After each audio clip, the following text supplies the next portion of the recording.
ఇందులో మొదటగా ఈ నెల 10వ తారీఖు నాడు కంచన్బాగ్ పోలీస్ స్టేషన్కి వచ్చినటువంటి సమాచారం ఏందనగా అమీర్ అనేటువంటి వ్యక్తి తన యొక్క మోటార్ సైకిల్ని పోచమ్మ టెంపుల్ దగ్గర పార్క్ చేసి మళ్ళీ తెల్లారి వెళ్ళి చూస్తే ఆ మోటార్ సైకిల్ లేదని ఫిర్యాదు చేయడం జరిగింది.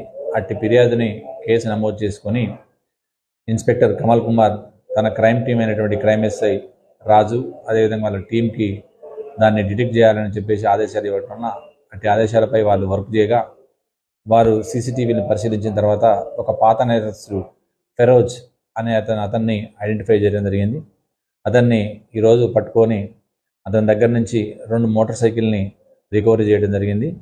అతను మన కాలపత్ర పోలీస్ స్టేషన్ పరిధిలో ఉంటున్నాడు. అతని పైన ఒక సస్పెక్ట్ షీట్ కూడా మెయింటైన్ అవుతుంది. గతంలో అతను ఇంకో 2 కేసుల్లో కూడా ఇన్వాల్వ్ అయినాడు. ఒకటి సంతోష్ నగర్, అదేవిధంగా కంచన్బాగ్ ఏరియాలో కూడా పాత నేరంలో చేసి ఉన్నాడు. కాబట్టి అతన్ని ఈరోజు మేము అరెస్ట్ చేసి అతన్ని రిమాండ్కి పంపించడం జరుగుతుంది.